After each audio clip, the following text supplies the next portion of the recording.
बाजार बोलता है इसमें एफ का डेटा एक बार देख लेते हैं, उसके बाद ग्लोबल मार्केट्स और फिर कुछ खबरों पर बात करेंगे। तो एफ ने तो फ्राइडे के सेशन, माफ़ कीजिएगा, थर्सडे के सेशन में भी अच्छा खासा सेल ऑफ किया। 9900 करोड़ रुपए की सेलिंग की, ऑलमोस्ट $1 बिलियन की वो डेली सेलिंग कर रहे हैं। डीआईज ने करीब 7200 करोड़ रुपए की बाइंग की है।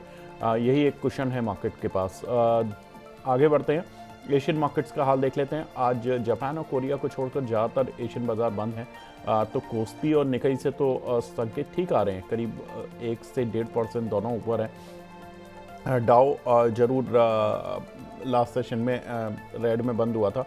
शंघाई हैंसेंग से आज कोई सिग्नल नहीं है। एक बार देख लेते हैं कौन से आज शेयर्स है जो कि अच्छा चल रहे हैं। अच्छा चलने वाले शेयर्स में Senco gold, Kesoram industries, Zydus wellness, संगमाइल ज्वेलरी और ट्रेंट, इन सभी शेयरों में 6.5 से 11% तक का उछाल देखने के लिए मिल रहा है। एक बार देख लेते हैं कौन से काउंटर हैं जो कि आज थोड़ा सा गिरावट के साथ कामकाज कर रहे हैं। तो गिरने वाले शेयर्स में आईआरबी इंफ्रा, जय बालाजी, लेटेंट व्यू, केना कंस्ट्रक्शन, अक्वेंस, इन सभी में 4.5 से 6% की गिरावट देखने के लिए मिल रही है। आगे बढ़ते हैं खबरों की तरफ। खबरों में सबसे पहले तो डोनाल्ड ट्रंप से ही शुरुआत करनी पड़ेगी, जिन्होंने कि मंगलवार तक का टाइम दिया है हॉर्मुज खोल दे। ईरान ऐसा उन्होंने धमकी दी है, हॉर्मुज नहीं खोलने पर बुरी तरफ से हमला कर देंगे। हालांकि उनकी डेडलाइन 6 अप्रैल तक की भी थी। एक कच्चे तेल की कीमतें इस चक्कर में 111 से $113 पर बैरल के आसपास पहुंच गई हैं। सभी सर, ये जानना चाह रहा था मैं कि जो डोनाल्ड ट्रंप की धमकियां हैं, ये अब फ्रस्ट्रेशन में नहीं दिख रही हैं? मतलब पूरी दुनिया इनको फ्रस्ट्रेटेड वे में देख रही है कि अब इनसे युद्ध नहीं संभल रहा, तो ये एक एक दो दो दिन की कि 48 घंटे में मैं ये कर दूंगा, 24 घंटे में मैं ये कर दूंगा, और फिर करते भी हैं थोड़ा बहुत, तो कुछ ना कुछ तो वो खराब कर भी रहे हैं। लेकिन कहीं ना कहीं वो फंस गए। स्टेट ऑफ हॉर्मुज सबसे बड़ा इशू बन गया उनके लिए भी, उनकी गुडविल के लिए इनफैक्ट। ये लग रहा है अगर सर स्टेट ऑफ हॉर्मुज वाला मुद्दा अगर ये नहीं सुलझता है फिलहाल में, क्योंकि ईरान तो लग नहीं रहा कि युद्ध रोकने के चक्कर में है, तो सर ये क्रूड कहां तक जा सकता है? आ, देखिए, जो स्ट्रेट ऑफ हॉर्मुज की बात आपने की है, it is definitely pinching him, क्योंकि अगर आपने उसकी लास्ट ट्वीट पढ़ी होगी, he is actually used foul language which is showing level of frustration. Normally the the leader of the most powerful country in the world would not use such language on a public forum। तो frustration जो आ रही है वो तो clear cut दिख रही है। Donald Trump कब से बोल रहे थे कि हम लोग क्रूड इंपोर्ट नहीं करते हैं तो हमें इम्पैक्ट नहीं पड़ता है।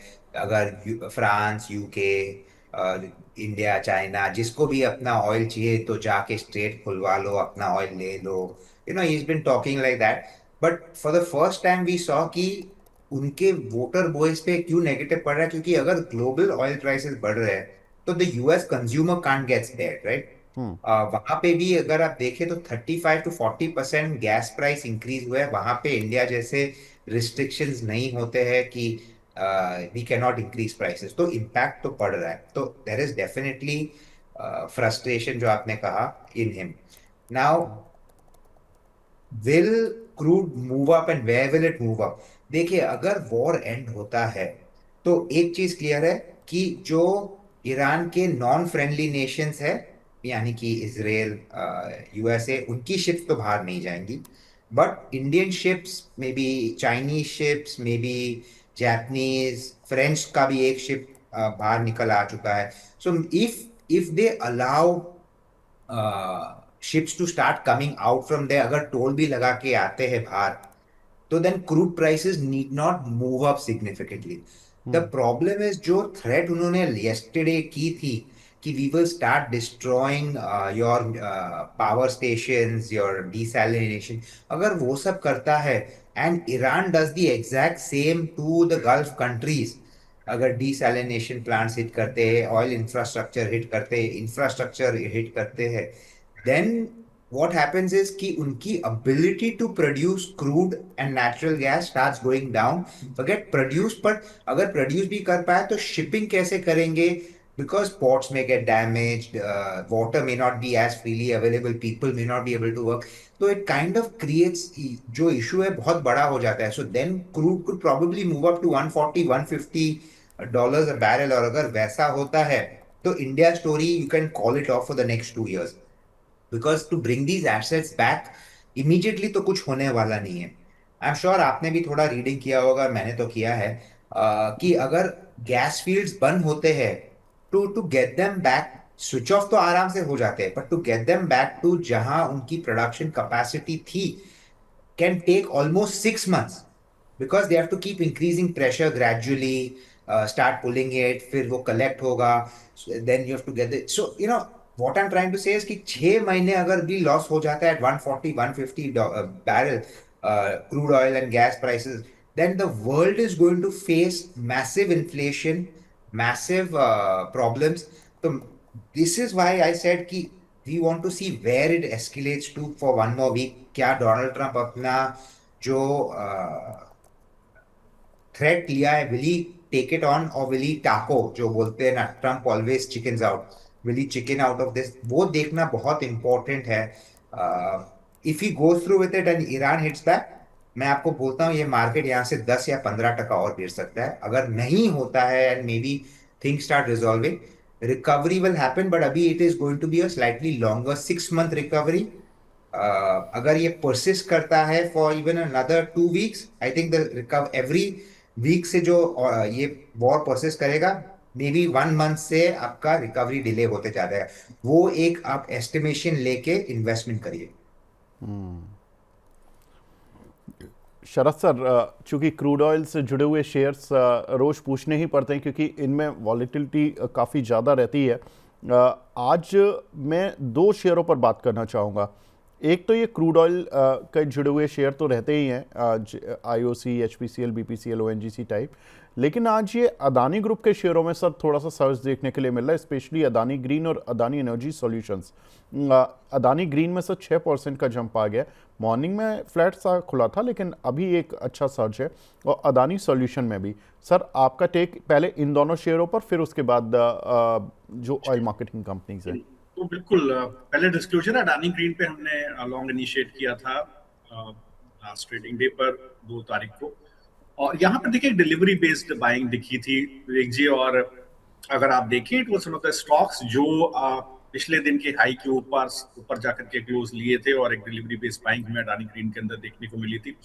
तो एक एंटिसिपेशन था कि इस काउंटर के अंदर एक फॉलो अप बाइंग आ सकती है, और इसके बाद एक ब्रेकआउट ऑलरेडी 860 के जोन के ऊपर बनता हुआ दिखाई दिया। तो वो ट्रेंड पूरा होता है। आई थिंक ये जो चैनल ब्रेकआउट है, एक जो फॉलिंग चैनल ब्रेकआउट है, ये आया था करीब 885 के ऊपर। आई थिंक इसका टारगेट करीब 930 तक रहेगा, 928 टू बी प्रिसाइज। अब ये 908 तक ऑलरेडी पहुंच गया है। तो आई थिंक यहाँ पर थोड़ा भी और स्टीम बचा है। वो जोन पे जाने के बाद 928 930 के जोन पे जाने के बाद जिस तरह से कंसोलिडेशन होता है, उसके बाद ही ऊपर के टारगेट्स डिसाइड होते हैं। सेकंड, अगर आप अडानी एनर्जी सॉल्यूशन को देखेंगे तो यहाँ पर उस तरह का बिल्डअप नहीं था, बट एक आई थिंक यहाँ पर एक फॉलो अप बाइंग है, या एक रब ऑफ इफेक्ट आप बोले तो वो जरूर देखने को मिल रहा है। लेकिन ये उतना रिलायबल नहीं है, मुझे उतना रिलायबल यहाँ पर सेटअप नहीं दिखता इस पर्टिकुलर काउंटर के अंदर। और आज भी आप देखिए तो जिस तरह की बाइंग है, वो डिलीवरी और वॉल्यूम बहुत ज्यादा इसके अंदर नहीं है। शॉर्ट कवरिंग रैली है और ब्रेकआउट है 955 के ऊपर, और ये सीरियस हो जाएगा जब कभी भी काउंटर 995 के ऊपर सस्टेन होगा। अभी 975 का भाव है, तब ये बाइंग थोड़ी सीरियस होगी। उस स्थिति में मेरा टारगेट 1050 का रहेगा। ठीक है। और सर ऑयल मार्केटिंग कंपनीज पर? जी, और जहां तक देखिए ऑयल मार्केटिंग कंपनीज का सवाल है विवेक जी, मैंने पहले भी रिपीटेडली बोला है कि यहाँ पर एक सनराइज का सेटअप बना हुआ है। अगर आप बीपीसीएल को देखें तो यहाँ पर 280 के पास एक शॉर्ट बिल्डअप है, और यहीं पर ही सबसे बड़े शॉर्ट्स मौजूद है। अभी 235 का भाव है। आई थिंक ये अपना जो प्रीवियस स्विंग लो है 267 का, उसको टच कर सकता है। कोई भी पुल बैक तभी पॉसिबल है जब ये शॉर्ट्स 280 के पास ब्रीच हो। इन दैट केस एक पुल बैक करीब 290 295 के जोन तक देखने को मिलेगा। और अगर आप हिंद पेट्रो को देखें, ये रिलेटिवली काउंटर एक वीक हो जाता है। मुझे 330 के नीचे यहाँ पर शॉर्ट्स हैं, 322 का भाव है। हो सकता है अगर 330 के ऊपर शॉर्ट कवरिंग होगी तभी एक पुल बैक 345 350 की तरफ देखने को मिलेगा। अदरवाइज मुझे लगता है कि ये करीब 310 305 तक एक बार इसमें गिरावट देखने को मिल सकती है। थर्ड, अगर आप आईओसी को देखें तो यहाँ पर देखिए एक शॉर्ट बिल्डअप है 135 के जोन में, और 135 और 134 के जोन में यहाँ पर एक शॉर्ट बिल्डअप है। एक सपोर्ट है 130 के पास, बट एक ब्रीच हो सकता है। सपोर्ट के ब्रीच होने पर आपको नीचे की तरफ 120 115 तक के टारगेट्स देखने को मिल जाएंगे। तो इन तीनों ही काउंटर्स में शॉर्ट कवरिंग है। जो जोन्स मैंने बताए हैं वहां पर मैक्सिमम शॉर्ट्स हैं, उसके ऊपर जाके सस्टेन करेगा तो एक लॉन्ग सेटअप लिया जा सकता है। मैं इसलिए बोल रहा हूँ क्योंकि वोलेटिलिटी है काउंटर्स के अंदर और कोई भी पुल बैक लाइकली है। इन सभी में मैंने काउंटर जरूर सिलेक्ट किया था जो मैं लॉन्ग साइड पर प्ले कर रहा हूँ, या फॉर दैट मैटर भी मेरे पास एडवाइस में नहीं है, डिस्क्लोजर है, क्लाइंट्स को एडवाइस नहीं है क्योंकि स्ट्रेटजीज ही एडवाइस है। लेकिन पेट्रोनेट में मुझे लगता है एक लॉन्ग बिल्डअप है जी, यहाँ पर एक अच्छा बिल्डअप है, एक बेस बिल्डिंग है करीब 260 245 के आसपास। आई थिंक सप्लाई जोन 258 260 की ब्रीच होगी, तो इस पर्टिकुलर काउंटर में आपको ऊपर के टारगेट्स देखने को मिलेंगे। ये पर्टिकुलर काउंटर थोड़ा सा मुझे लग रहा है जैसे ही बाजार थोड़ा सा स्टेबलाइज होता है 256 के ऊपर निकलने की कंडीशन में 270 तक के टारगेट्स यहाँ देखने को मिल सकते हैं। बिल्कुल ठीक है। तो इन सभी शेयर्स पर आपको नज़र बना के रखनी होगी। ज़बरदस्त जंप देखने के लिए मिला है अदानी समूह के शेयरों पर इस समय और अच्छी तेज़ी बनी हुई है। आज बैंकिंग शेयरों के भी बहुत सारे बैंक्स के डेटा आए थे, उन पर भी बात करते हैं। और देखिए, क्योंकि बहुत सारे बैंक्स ने अपने जो Q4 बिजनेस अपडेट्स ही हैं उनको एक बार समराइज करके एक साथ देख लेते हैं और फिर एक एक करके बात करते हैं कि किस तरह से किस बैंक पर पोजीशनिंग करनी है। HDFC bank leaders of the pack, 12% की एडवांस ग्रोथ और डिपॉजिट ग्रोथ करीब 14% की। IDBI बैंक में भी करीब 16 और 12% की ग्रोथ देखने के लिए मिली। एक्सिस बैंक में भी करीब 18% की ग्रोथ एडवांस ग्रोथ में और डिपॉजिट में करीब 14% की ग्रोथ। कोटक में भी करीब 16%। इंडसइंड बैंक में जरूर नेगेटिव ग्रोथ देखने के लिए मिली है। साथ ही अगर देखें yes bank, bank of Baroda, IDFC first bank, AU bank और बंधन बैंक, इन सभी में डबल डिजिट ग्रोथ एडवांस और डिपॉजिट में देखने के लिए मिली है। समीर सर, आप पहले तो मैं HDFC बैंक से और जो लार्जर बैंक हैं फॉर एग्जांपल एक्सिस, कोटक और इंडसइंड, इन सभी के अगर आपने एडवांस और डिपॉजिट डेटा देखे हों, उनको देखकर सर क्या लग रहा है आपको कि Q4 इनका ठीक रहने वाला है? तो नंबर्स तो मेरे हिसाब से Q4 के उतने नेगेटिव नहीं आएंगे। आपने ऑलरेडी एडवांसेस तो चीट शीट जैसे मिल गया है। क्वेश्चन इज कि एसेट क्वालिटी में कुछ ज्यादा फर्क आता है कि नहीं। Q4 में मेरे हिसाब से कोई एसेट क्वालिटी पे फर्क ज्यादा नहीं आएगा, क्योंकि ये वॉर का जो इम्पैक्ट आएगा will the actual impact of the asset quality जो हमने बात की will start showing its head in Q1 and Q2। तो Q4 में रिजल्ट्स पे कुछ नेगेटिव सरप्राइज नहीं है। HDFC बैंक की बात करें तो आई थिंक 12% नहीं है मेरे हिसाब से, तो एक्चुअली 14% लोन ग्रोथ हुआ था if you look at it on the final number, तो which is decent on इतनी large बैंक पे 14% growth is a very good number. Deposit growth also was 14%. We were hoping कि they would probably उनके कोई levers use करके वो deposit बढ़ाते क्योंकि they need to replace their high cost borrowing. वो हुआ नहीं है, but net 14% on such a large bank not a problem. Valuation comforts थे है, so not immediate तो कुछ negative impact नहीं दिख रहा है from the results. IndusInd bank की आप लोग बात बोल रहे हैं कि the decline is there from the previous year. Yes, decline है, but the decline is क्योंकि ये year उनके लिए consolidation kind of year था. So we expect them to start showing growth momentum going forward. तो actually वो मुझे तो बैंकिंग पे हम पॉजिटिव है as a fundamental view, but हम like I said we are not buying even banks जहां हमें व्हाट वी बॉट जो लिया है वो है, but we are not doing any additional purchases at this point of time for the simple reason कि sentiment अगर नेगेटिव होते जाएगा because of this war and selling pressure accelerate होगा, क्योंकि फिलहाल जो क्या हो रहा है mutual fund houses are giving an exit to FIs। Last week भी मैंने आपसे एक बात की थी कि एट सम पॉइंट और the other the mutual fund industry might start running dry on powder, यानी कि उनका कैश बैलेंस जो है वो कम होते जाएगा। And if this war accelerates और FI सेलिंग कंटिन्यू रहता है, then what happens to the system? I mean, this institutional kind of balance. तो मेरे हिसाब से वो भी एक बड़ा रिस्क आ रहा है, from the fact that you might start seeing some redemptions in mutual funds.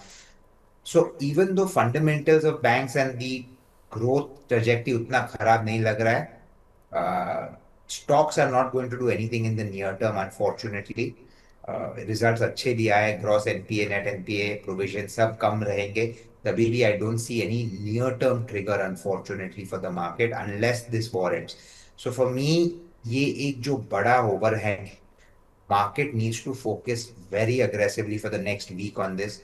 Any extension beyond a week, yeah, any escalation on damage to infrastructure in the Middle East, and it doesn't matter आपके क्या numbers है, 2 quarters down the line आपके numbers बहुत खराब होने वाले, because loan growth will not happen, because expansion नहीं होगा, people will not be borrowing for consumption. So then how growth कहाँ से आने वाला है? Just refinancing of old loans या फिर evergreening, yeah, I don't know what, but it opens up a big risk. So don't look at this quarter numbers. I think it's more important to focus on key 2 quarters down the line क्या होने वाला है. शरद sir, HDFC bank अब days high की तरफ बढ़ रहा है और जो बैंक निफ्टी है उसमें भी अब गिरावट काफ़ी ख़त्म हो गई है, फ्लैट टू पॉजिटिव आ रहा है। लेकिन सर ने जो बताया कि थोड़ा सा हमें जो युद्ध वाली सिचुएशंस हैं उन पर नज़र बनाकर रखनी होगी, क्योंकि उनका डैमेज भी ठीक ठाक होने वाला है अगर वो युद्ध थोड़ा और समय चलता है और कुछ ज़्यादा ऐसे डिस्ट्रॉय हो जाती हैं मिडिल ईस्ट में। लेकिन सर, एक्सिस बैंक में देख रहा हूँ days high, HDFC bank days high, Kotak bank इस समय थोड़ा सा डेज लो पर चल रहा है, और इंडसइंड बैंक एक बार देख लेते हैं। इंडसइंड बैंक भी थोड़ा डेज हाई की तरफ बढ़ता हुआ। सर, कोई चार्ट पर आपको दिख रहा है शरद सर जो कि बैंक थोड़ा पैसे दिलवाने के मूड में हो आज? तो आरबीएल बैंक की तरफ विवेक जी मेरा ध्यान है। आरबीएल बैंक में एक अच्छा कंसोलिडेशन हुआ, पहले काउंटर में करीब 300 के आसपास, और एक जोन का इसने ब्रेकआउट दिया है। 305 308 पे सप्लाई थी जिसका ब्रेकआउट दिया है। आई थिंक इसमें एक पॉजिटिव मूव लाइकली है, हो सकता है काउंटर कहीं 327 330 तक के जोन में जाता हुआ दिखाई दे जाए। तो इस काउंटर में पर्टिकुलरली आप अभी भी देखिए कि एक अच्छी स्ट्रेंथ है, और आज भी एक अच्छी स्ट्रेंथ है, एक अच्छा ओपन इंटरेस्ट बिल्डअप है, और ये काउंटर जरूर ध्यान पे रखा जा सकता है। बेस इसका रहेगा नीचे 302 के पास, और आई थिंक ये स्ट्रेंथ को प्ले किया जा सकता है। सेकंड, आप देखिए अगर काउंटर को देखिए तो बैंक ऑफ बड़ौदा है। आई थिंक यहाँ पर ये एक नेगेटिव करेक्ट ऑर्डर में चलने वाला स्टॉक है, बट जिस तरह का मूव बना था लास्ट 2 अप्रैल को, आई थिंक एक पुल बैक रैली है, लेकिन मैं इसको मैं इमीडिएटली प्ले नहीं करूंगा। मैं एक बार स्टॉक को, अभी 255 का भाव है, 262 के 261 के ऊपर सस्टेन हो जाए स्पॉट लेवल पर, इसके बाद ही इसमें कोई ट्रेड बनता है। उस जोन के ऊपर सस्टेन होने पर 270 280 तक के टारगेट्स यहाँ भी देखने को मिल सकते हैं, बट क्लियर कट पाया आरबीएल में बनता है। ठीक है। RBL bank I think Sameer sir की भी रडार पे बहुत समय पहले तो था, अभी मुझे पता नहीं है। समीर सर, आरबीएल बैंक यहाँ पर आई रिमेंबर आपसे मेरी बात दूसरे प्लेटफॉर्म पर हुई थी 86 रुपीज़ पर, इफ़ यू रिमेंबर, और पीएनबी पर बात हुई थी 35 रुपये पर। मल्टी बैगर तो ये बन चुके हैं। सर, अभी कोई मिड कैप स्मॉल कैप में लग रहा है कि कोई इस तरह की ग्रोथ पैटर्न वाला शेयर हमें मिल पाएगा, या आरबीएल बैंक पर और आईडीएफसी फर्स्ट बैंक पर आपका टेक सर? तो अभी आरबीएल बैंक की जो स्टोरी है, for the next 2 years you are going to see a very strong sideways move, and even क्योंकि ओके लेट्स पुट दिस, उनको 26,000 करोड़ का फंड रेज हुआ है। Now they need to start giving these loans out, they need to become more aggressive, they need to capture more market. तो what's going to happen is कि immediate short term में उनकी ROE घटेगी। yes, they are well capitalized, but when ROEs go down, उनकी valuation multiple बढ़ाना बहुत मुश्किल हो जाता है, बिकॉज आरओई बेसिकली क्या बोलता है कि अगर मैं 100 रुपया लगाया तो मुझे वापस कितना आता है। टुडे बैंक्स आपको 7% देती है, समझो फिक्स डिपॉजिट, इक्विटी से you want at least 14-15%। RBL bank 12% ROE पे काम कर रही थी, or even less, 11 maybe, and now this will fall to 7%. So why should I value something which is giving me the same return as FD at valuation multiples of 2 times book या 3 times book? तो वो revaluation for the next 2 years नहीं होने वाला। So yes, long term अगर आप 4 years रखेंगे तो आरबीएल बैंक में बहुत अच्छी स्टोरी बन रही है, but would you invest today right now? नहीं, I wouldn't. Let us assume कि the entire war situation खत्म हो जाता है। Okay, let's assume कि next week तक war खत्म हो जाता है। If I were to take a call on any banking stocks based on that, तो मिड कैप बैंक्स में जहां पे मुझे अपॉर्चुनिटी दिखती है for a complete re rating and multi bagger kind of returns over the next 3 years, तो मैं आपको दो बोलता हूँ। एक ओके। है इंडसइंड बैंक, जहां पे वैल्यूएशंस काफी अट्रैक्टिव है, जहां पे उन्होंने बुक क्लीन अप कंप्लीट किया हुआ है, जहां पे now they are going to see growth coming in from their loan book. और जब ये ग्रोथ वापस आएगा तो उनकी जो opex cost which used to be close to 42% has gone up to 56%. If as it starts moving down towards the 42% plus उनके provisions कम होंगे, तो you will see the ROEs moving up, तो वहां पे एक बेनिफिट आएगा। तो we think growth will come in, plus valuation re rating opportunity है। दूसरी बैंक हम बहुत टाइम से पॉजिटिव रहे हैं, इंडस IDFC फर्स्ट बैंक। अभी IDFC फर्स्ट बैंक में देखे तो loan book has grown 20%, management has guided that they would like to grow at 25%, but let us assume they उनके पास थोड़ा ये लास्ट क्वार्टर में ये चंडीगढ़ के ब्रांच में 590 करोड़ का लॉस आया था, उसके हम्म। वजह से they have to take a 590 crore provision. तो करंट ईयर के प्रॉफिट नंबर्स तो मोरलेस आप देखेंगे तो बहुत पुअर रहेंगे, but now they are not going to have a repeat of that next year. Plus उनके जो प्रोविजंस आए थे for the microfinance book वो नहीं आएंगे, क्योंकि दे वहां पे सब प्रोविजंस कंप्लीट हो चुके हैं। 65% ऑफ उनके जो अभी माइक्रो माइक्रो लोन्स है हैव गवर्नमेंट सिक्योरिटी, यानी कि इंश्योरेंस की अगर कुछ नेगेटिव आता है तो then they will get some money from the government from that insurance premium जो भरा है। So the risk from that angle goes down. उनके पास कैपिटल आ चुका है, they raise 7,000 crores, which they have already started deploying. And मेरे हिसाब से what you will see is the deployment will happen quite quickly. It's a much smaller capital raise than RBL Bank, 7,000 versus 26,000. So to scale that up becomes a lot easier, to get returns on that becomes easier. तो we feel कि वहाँ ROE बढ़ने की अच्छी opportunity है। we जो उनकी diversification of book है, which comes to housing, which comes to consumer financing, which comes to uh, जो दूसरे सेक्टर्स है, ऑटो, गोल्ड लोन जो कर रहे हैं, all of that will start generating good returns over the next 1 to 2 years। और यहाँ पे भी एक री रेटिंग अपॉर्चुनिटी है, एंड मेरे हिसाब से ग्रोथ है। But again I am saying कि this is all based on an assumption कि वॉर एक हफ्ते में खत्म होती है। अगर नहीं होती है and this keeps extending, then मेरे हिसाब से you are going to see a lot of pain in the banking system also. Loan growth नहीं आएगा, क्योंकि दो साइमल्टेनियसली, अगर लोन ग्रोथ नहीं आती है because you have become cautious, क्योंकि आपके एनपीएस बढ़ रहे हैं, you can not also lend to good corporates क्योंकि they have also pushed expansion back. तो no loan growth plus rising NPAs, तो आपको वो डबल वैमी नेगेटिव आएगी एंड ग्रॉस एनपीए नंबर बढ़ते रहेगा। See when you have NPAs coming but your loan book is growing, तो gross NPA number और net NPA number, क्योंकि denominator बढ़ रहा है तो it doesn't show as much, but जब डिनोमिनेटर बढ़ना बंद हो जाए एंड एनपीएस बढ़ना शुरू हो जाए तो that can be a big problem. So this is all I am saying is on a basis कि एक वीक में वॉर खत्म हो। वी आर वेरी होपफुल कि डोनाल्ड ट्रंप रियलाइजेस कि it needs to end and does not hurt infrastructure assets, but अभी we are in a situation where it become almost impossible to predict what is going to happen tomorrow or 2 days later also.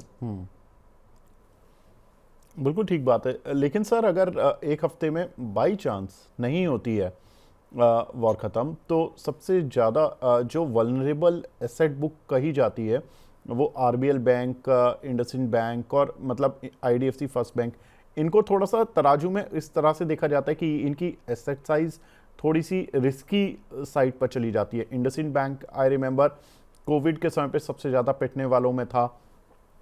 RBL 2018 में ही in fact उसके साथ तो जो problem हुआ था वो उस समय पर काफ़ी पिटाई हो गई थी।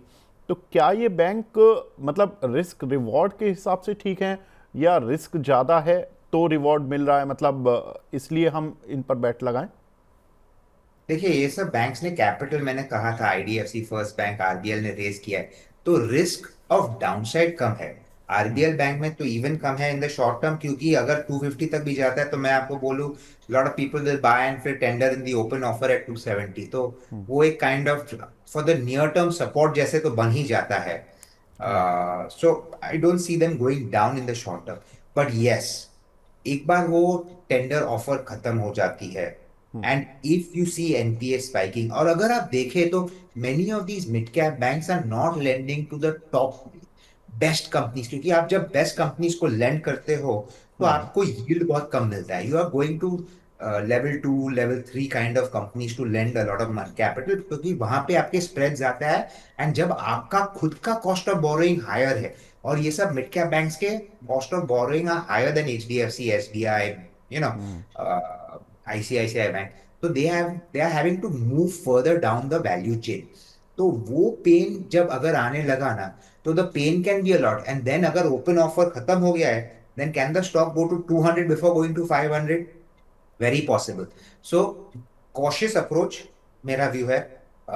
If this war does not end in a week, मेरे हिसाब से all banking stocks will be down 25% from the current level, 2 quarters down. I am saying at the end of Q2। Immediately कुछ नहीं होगा क्योंकि नंबर्स ठीक आएंगे, but at the end of Q2 जब पेन सिस्टम में दिखने लगेगा, if the government does not come up with some kind of a scheme कि बिल्कुल। We are allowing not to report it as an NPA, because ये एक kind of war situation था, तो you can report it as an NPA if the money doesn't start coming back at the end of maybe 1 year or say, अगर RBI या government कुछ intervention करते हैं, of course those things change, but it becomes very difficult क्योंकि you are only pushing back the NPA, not necessarily recovering the NPA. तो all of that needs to be seen, but if this war continues over a week, I'm saying ये सब banks 20% यहाँ से कर सकते हैं। ठीक है सर, तो ये रही बैंक की बात, और सर ने बैंक्स पर काफ़ी अच्छा व्यू दिया है। और बड़ा मैं समीर सर को पिछले 4 साल से जानता हूँ, और समीर सर का जो बैंक्स पर टेक था ना, वो बहुत ही गजब था। जिस समय पर PNB, RBL bank, IDFC first bank कोई हाथ नहीं लगाना चाहता था, और समस्याएं ऐसी ही थी खतरनाक वाली, तब समीर सर ने बोला था कि इनको खरीद लो, ये मल्टी वैगर बनेंगे। और आज हम देख ही सकते हैं PNB 35 रुपये का कहाँ चल रहा है, RBL बैंक 86 रुपीज़ का कहाँ चल रहा है, और IDFC फर्स्ट बैंक जो कि आई थिंक 30-40 रुपये था, अभी डबल होकर आया है। तो अब थोड़ा शांत हो गया, लेकिन वैसे अच्छा चला है। समीर सर, बहुत अच्छा लगा आपसे बात करके, और thank you so much for joining in sir. Thank you for your precious time sir. Thank you Vivek ji, thank you very much. Thank you sir. अब हमारे साथ अंशुल जैन साहब भी जुड़ेंगे। इन द मीन वाइल मैं शरद सर से और टेक ले लेता हूँ। शरद सर, कुछ एक छोटे बैंक का जैसे यस बैंक हो गया और बंधन बैंक हो गया, इन पर आपका टेक सर? क्योंकि डेटा तो ठीक आए हैं सर, डेटा ख़राब नहीं है, मतलब एडवांस और डिपॉजिट ग्रोथ 10% के करीब की आई है। चार्ट पर क्या बोल रहे हैं? वेल, तो बंधन बैंक का चार्ट थोड़ा इंटरेस्टिंग है। इसमें एक सप्लाई है करीब 150 के पास वीक जी, और ये अगर ब्रीच होता तो it could have been a very nice long setup.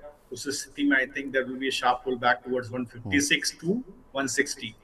ये जोन तक एक शार्प पुल बैक हो सकता है। यहाँ पर एक डिलीवरी बेस्ड बाइंग है, लेकिन मैं एक बार, जैसा मैंने बोला, 150 के ऊपर निकल जाएगा, 147 का भाव, तब एक बार लॉन्ग बनेगा 156 और 160 के टारगेट के लिए, और उसका बेस रहेगा 140 और टू प्रिसाइज, और थोड़ा कंजर्वेटिव रखिए 143।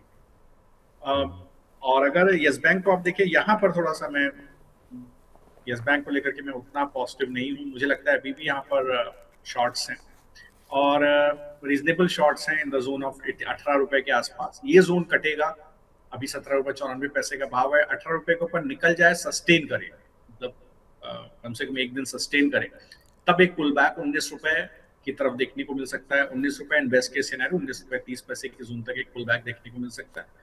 दोनों सेटअप में मुझे RBL सबसे ज्यादा पसंद है बाय ऑन डिप्स के व्यू में। सेकंड मुझे लगता है बंधन बैंक और बैंक ऑफ बड़ौदा, ये दोनों एक अच्छे ट्रेड हो सकते हैं। चलिए ठीक है शरद सर, आप हमारे साथ बने रहिए। अब हमारे साथ जैन साहब भी जुड़ चुके हैं। जैन साहब, गुड मॉर्निंग। नमस्कार नमस्कार आपके सभी दर्शकों को। जैन साहब, ये बैंक निफ्टी में देखो, बैंकिंग के डेटा पर मैं बात कर रहा था, सभी बैंक्स के डेटा तो अच्छे आए हैं, और बैंक निफ्टी ने चलने की भी कोशिश की है। सभी के डबल डिजिट ग्रोथ आई है Q4 में। आपको क्या लग रहा है बैंक निफ्टी को देखकर, कहाँ तक जाती हुई दिख रही है, और कोई बैंक आपकी रडार पर हो तो? सर RBL बैंक अच्छा लग रहा है, सुबह से बाई किया हुआ है 319 322 तक के लिए स्टैंडर्ड डिस्क्लेमर। बैंक निफ्टी जब तक ये वेडनेसडे का लो प्रोटेक्टेड है, क्योंकि वेडनेसडे का लो के नीचे गैप डाउन खुले थे हम थर्सडे को, दोनों निफ्टी और बैंक निफ्टी पे, और वेडनेसडे के लो के ऊपर आगे क्लोज किए थे, तो वही ट्रैपिंग लेवल है। निफ्टी हालांकि उसके नीचे चल रही है 22,618। बैंक निफ्टी उस लेवल को बहुत कायदे से रिजेक्ट की है, तो जनरली बैंक निफ्टी के डायरेक्शन में ही निफ्टी चल देती है 100 में से 90 बार। आज अलग हो जाए, वो 10 में पड़ जाए अलग बात है, बट 100 में से 90 बार बैंक निफ्टी के डायरेक्शन में चलते हैं। बैंक निफ्टी 51,133 ये लेवल जब तक प्रोटेक्टेड है तब तक आप मान के चलिए कि यहाँ पे डाउन साइड प्रोटेक्टेड रहेगी। और थर्सडे का हाई 51,732 ये लेवल निकलता है तो फिर हम बहुत आराम से स्विंग हाई 52,025, उसके बाद गैप फिल करने के लिए 52,183, उसके ऊपर 20 डे मूविंग एवरेज 53,800 रुपए के आसपास है, वहां तक जा सकते हैं। तो मैं इस समय बैंक निफ्टी पे ज्यादा बेट कर रहा हूँ। निफ्टी के मुकाबले रिलेटिव स्ट्रेंथ भी वहीं दिख रही है और प्रॉपर प्राइस एक्शन भी वहीं दिख रहा है। हाँ, 51,000, 51,100 इसके नीचे फिर मैं थोड़ा सा बैंक निफ्टी में अवॉइड के मोड में आ जाऊंगा। शॉर्ट तो मैं नहीं कर रहा हूँ, क्योंकि अगर आप एफआईआई का डेटा देखेंगे तो शॉर्ट करने की आपकी भी हिम्मत नहीं होगी, मेरी तो कतई नहीं होगी। एफआईआई डेटा पे हम एक्सट्रीम ओवरसोल्ड जोन में बैठे हैं। फ्यूचर्स पे 2,68,020 कॉन्ट्रैक्ट शॉर्ट हैं, जो अब तक के हाईएस्ट में से हैं। लास्ट हाईएस्ट 279 था, जिसके बाद हमने अभी 27 मार्च को था, जिसके बाद हमने लो बना के बाउंस बैक किया है। और फ्यूचर प्लस ऑप्शन मिला के 9,76,000 था 13 मार्च को, जहां से निफ्टी ने क्लोज टू क्लोज बेसिस पे 23,151 से 23,770 यानी 600 पॉइंट की बाउंस बैक दी थी। तो इस जोन में मैं शॉर्ट तो नहीं कर रहा हूँ। ठीक है, तो यहाँ पर बैंक्स में आरबीएल बैंक हमारे दोनों ही मेहमानों को पसंद है और ये बड़ा अच्छा चल भी रहा है आज और ज़बरदस्त खरीद है। लेकिन कुछ और डेटा पॉइंट्स की बात करते हैं। एक विप्रो के काउंटर में आज अच्छा सर्ज देखने के लिए मिला। सिंगापुर की एक कंपनी खरीदी है इन्होंने, $375 मिलियन खर्च कर रहे हैं। शरद सर, कैसे देख रहे हो आप इसका डेटा? विप्रो की बात कर रहे जी? जी, तो देखिए जी, अगर आप विप्रो के काउंटर को देखिए तो चैनल ब्रेकआउट है करीब 195 के ऊपर, लेकिन उतना कन्विंसिंग लॉन्ग सेटअप नहीं है। मुझे लगता है 205 के पास अच्छा शॉर्ट बिल्डअप है। वो जोन ब्रीच करेगा तब एक पुल बैक 218 220 की तरफ इसको देखने को मिलेगा। आई थिंक वो एक ज्यादा अच्छा ब्रेकआउट बनेगा। उस जोन के ऊपर निकलेगा तभी एक बार लॉन्ग करना चाहिए, तब तक आप इसको एक बार अवॉइड कर सकते हैं। और एक दो काउंटर हैं जहां मुझे ठीक ठाक लगता है सेटअप। एक परसिस्टेंट सिस्टम का सेटअप मैंने पहले भी शेयर किया था। एक राइजिंग चैनल ब्रेकआउट है मैंने करीब 4800 के आसपास आपके चैनल पर ये शेयर किया था। ये अगर थोड़ा सस्टेन होता है, नीचे की तरफ आपको खरीदारी करने का मौका मिलता है, तो आई थिंक ये 5700, 5500, 5700 रुपए तक जाने की कोशिश कर सकता है। दूसरा LTI माइंट्री, यहाँ पर भी एक डिलीवरी बेस्ड बाइंग देखने को मिली थी 2 तारीख को लास्ट वीक में, और आई थिंक यहाँ पर भी एक ब्रॉडनिंग बॉटम फॉर्मेशन है। ये ब्रेकआउट आएगा 4400 के ऊपर, ये मेरे ख्याल से 4650, 4770 तक जा सकता है। बिल्कुल ठीक है। इस वीक में कहाँ नज़र रहेगी मार्केट की, क्योंकि बहुत सारे ट्रिगर्स हैं। देखिए, आज और कल ईरान वॉर को लेकर जो डोनाल्ड ट्रंप ने धमकी दी हुई है, इस हफ्ते के बड़े ट्रिगर्स पर अगर बात करें तो ईरान वॉर डेडलाइन है 8 अप्रैल को। आरबीआई की पॉलिसी है जिसमें कि अनाउंसमेंट जो होगी, वैसे पॉलिसी तो आज से ही शुरू हो रही है पॉलिसी मीटिंग, लेकिन बुधवार को इसकी अनाउंसमेंट आ जाएगी। तो यहाँ से भी इम्पैक्ट आता हुआ दिखाई देगा बाजार पे। हालांकि इंटरेस्ट रेट में कोई चेंज होने के अभी सिग्नल नहीं दिखाई दे रहे हैं, लेकिन हाँ, आगे की पॉलिसीज़ में रेट कट होगा या नहीं होगा इसको लेकर बातचीत हो सकती है। 9 अप्रैल को केरला और आसाम में इलेक्शन होंगे, थोड़ा बहुत पॉलिटिकल वॉलेटिलिटी बढ़ सकती है। और 9 अप्रैल से TCS के रिजल्ट से शुरुआत होगी, GM ब्रेवरीज के भी रिजल्ट होंगे, तो यहाँ से मार्केट पर इम्पैक्ट रहेगा। जैन साहब, TCS का चार्ट देखकर कैसा लग रहा है? TCS कहाँ जाता हुआ दिख रहा है आपको? सर, इतनी चीजें आपने बता दी नजर रखने के लिए। एक सेक्टर मैं बता देता हूँ नजर रखने के लिए। आपको नजर रखनी चाहिए, TCS एक मिनट रुक के बता रहा हूँ क्योंकि तेजी आ रही है। आपको नजर रखनी चाहिए शक्कर पे। पहला तो शक्कर पे नजर रखिए। रेणुका शुगर पे 28 रुपए 70 पैसे चल रहा है। यहाँ से 28 रुपए के स्टॉप लॉस से बाई करना चाहिए। 28 रुपए के स्टॉप लॉस से अगर बाई करते हैं 28.80 में, तो आपको बहुत आराम से 30 रुपए 50 पैसे की जोन आराम से मिलनी चाहिए।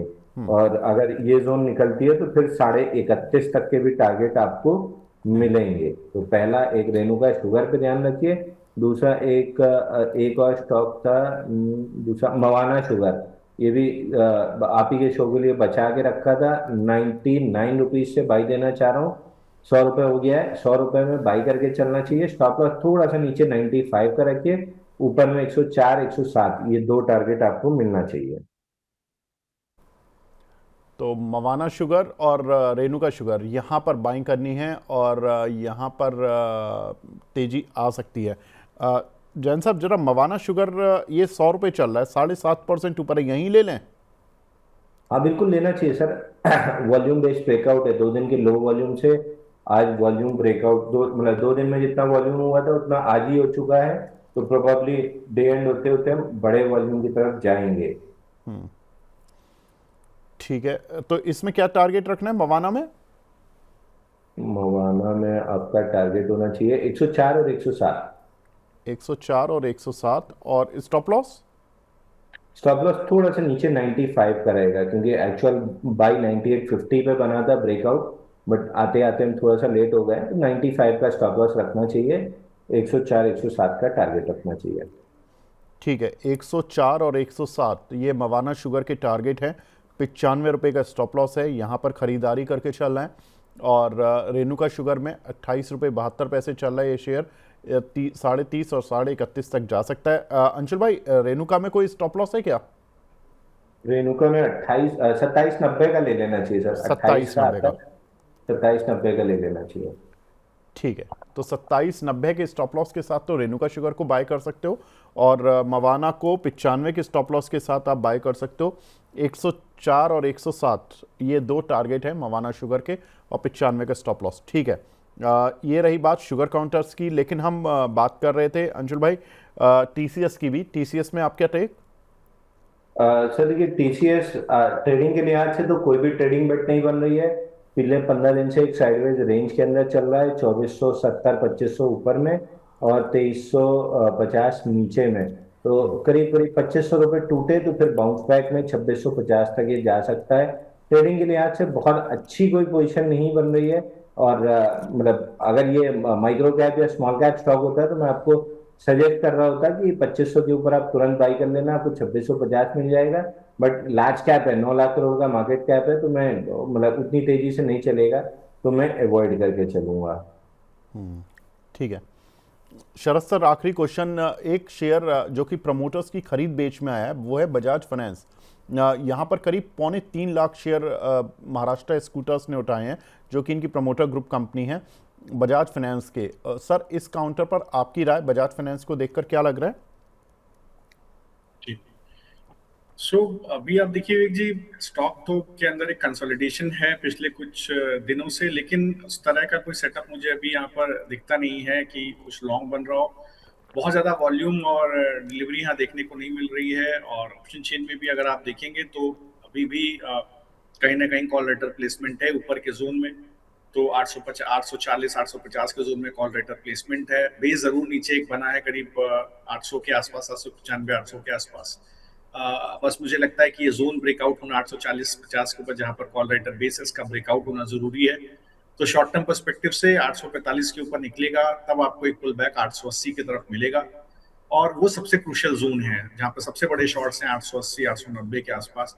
उसके ऊपर कभी सस्टेन करेगा तब मैं इसको लॉन्ग, प्रॉपर लॉन्ग, एक ट्रेंड फॉलोइंग लॉन्ग होगा, और वो आपको 985 1000 तक लेकर के जाएगा। ठीक है शरद सर, आप हमारे साथ जुड़े। सर बहुत बहुत शुक्रिया हमसे जुड़ने के लिए, अपना कीमती समय देने के लिए। 12 बजे आपसे फिर मुलाकात करते हैं F&O डेटा में। सर तब तक आप तैयारी कर लीजिए थोड़ा सा। Thank you so much. Thanks for having me on the show. Thanks for doing this. Thank you sir.